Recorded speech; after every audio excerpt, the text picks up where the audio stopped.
Good morning. Welcome back to the farm. Today I am out here early because I want to get everything done before it gets too warm out. I've got a lot of stuff I need to get done in the garden. I think we're supposed to reach 86 today, which is going to be so nice.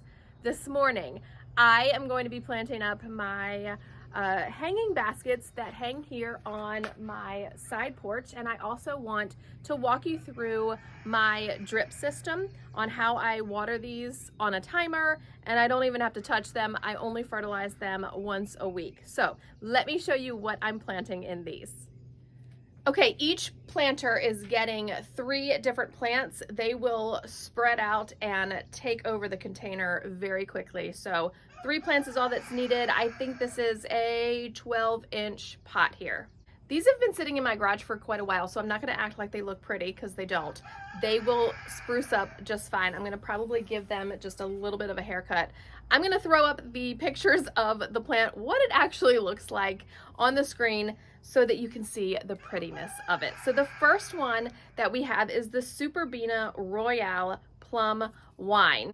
These stay somewhat short, about 6 to 12 inches in width and height. So they will kind of like intermingle through everything else that's in the planter. So it will look like it has somewhat of a fullness.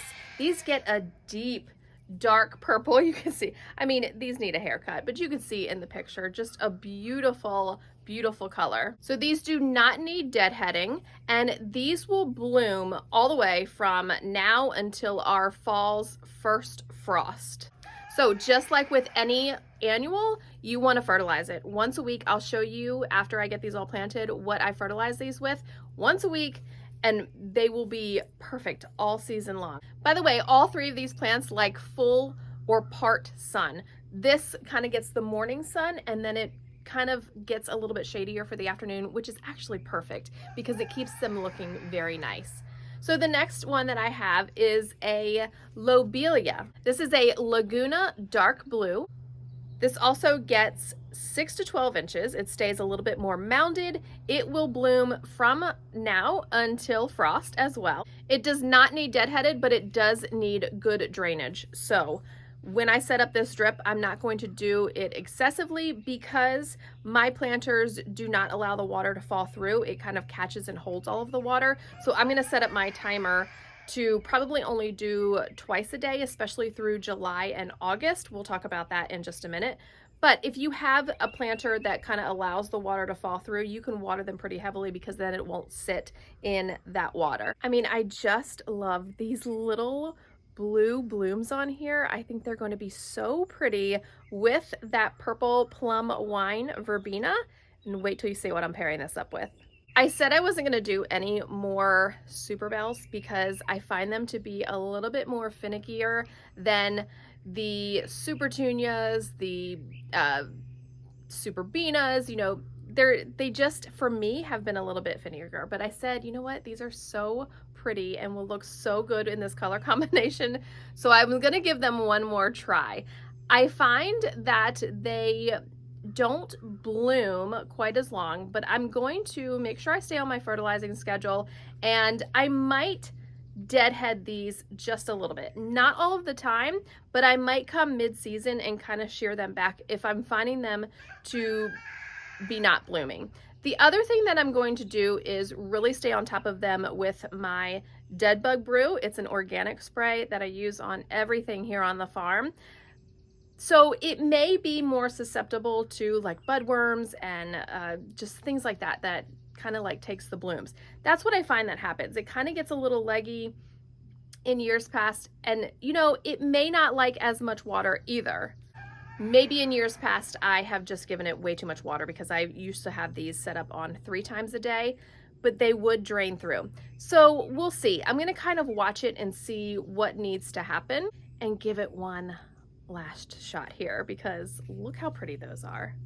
Okay, these also get 6 to 12 inches. Again, they will kind of like climb up and intermingle through everything in the pot. Deadheading is not necessary, so they say. We will see. We will see. We might keep it prettier by deadheading it. It should bloom its head off all the way till frost. All right, so these are the 3 that are going in my container. Wow, they look terrible. It's okay. In another week, once I get these planted, that's all that needs to happen. They just need to be planted. But the blue with that orange and then the purple shining through there, that plum color, oh, I think it's gonna be really striking. So let's get these planted up in here and then I'll talk about my drip.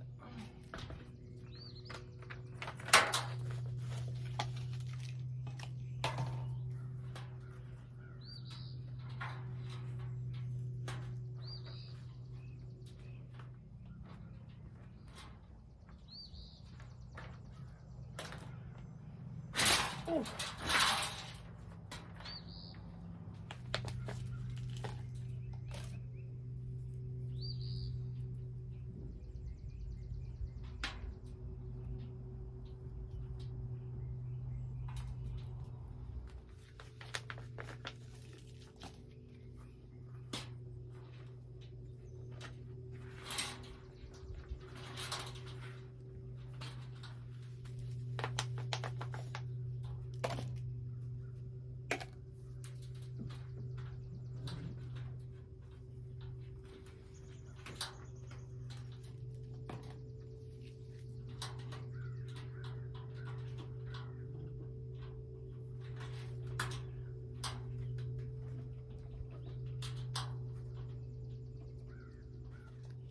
Okay, we are all planted. I am going to go ahead and give these all a haircut. It's gonna make it easier to put my drip in also. And then I forgot to add in my biotone.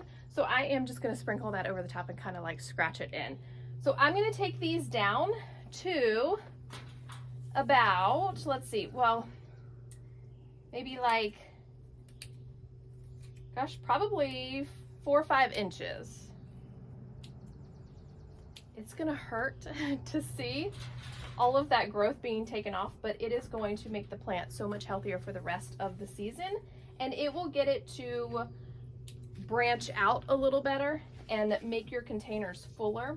So if you just sacrifice, I'm telling you, in like a week, these will be perfect looking again, especially with that fertilizer. But if you just do it, the rewards will be so good.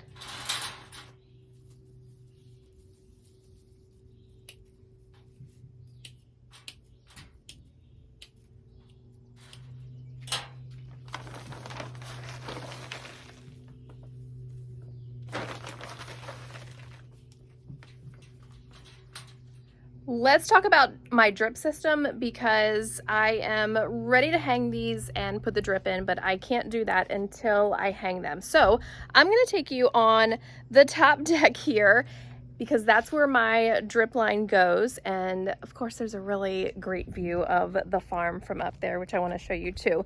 I do need to grab my timer so I can show you. All right, so here is my timer. I should probably replace the batteries in this because it's from last season.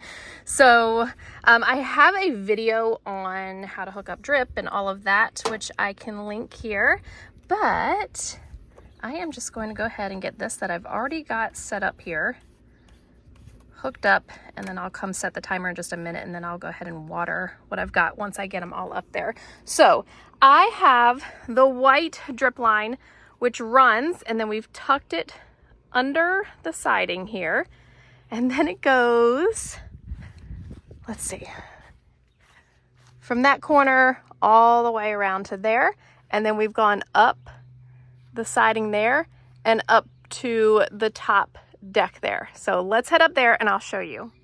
So the top deck has the best view of the farm, and I'll turn it around here in a second and show you, but we do love it up here. I don't have any plans for any plants up here. Who knows, that may change. But I usually put stuff up here and it just gets blasted by the sun up until about 3-4 o'clock, but it still gets pretty hot up here because of the wood. We usually have a fire pit up here and we start our mornings up here, but that fire pit has fallen apart, so we don't even have that up here.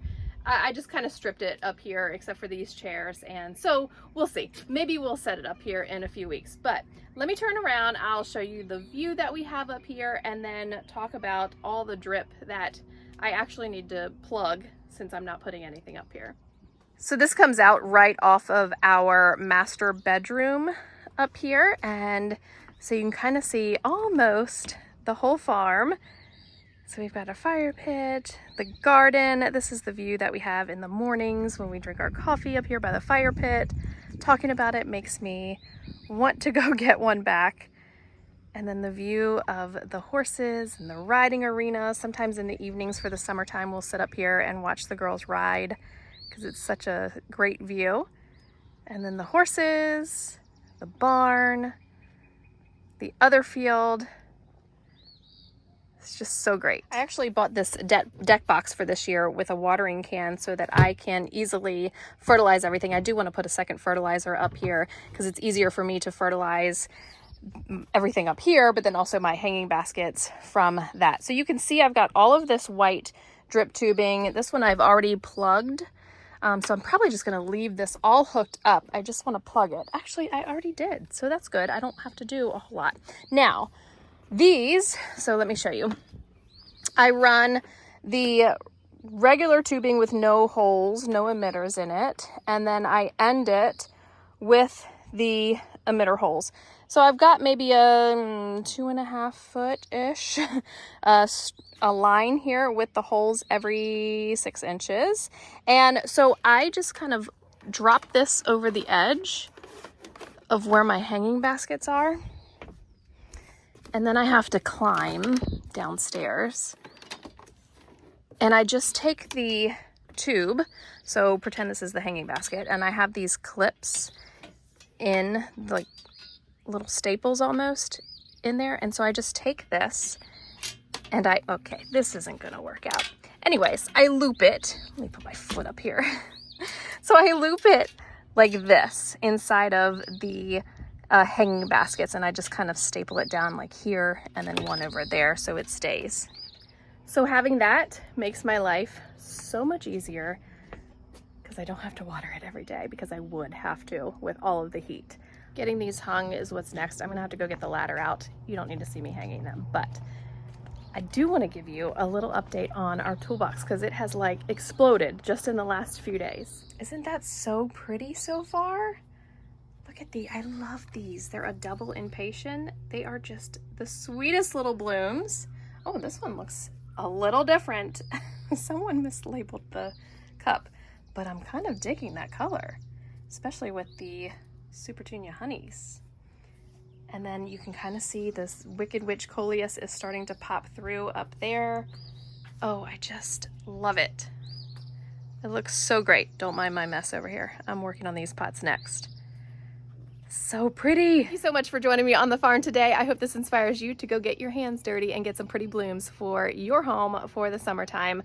We've got a lot more planting to do, so don't forget to like, subscribe, and leave us a comment of your favorite flowers that you love to plant, and we'll see you next time.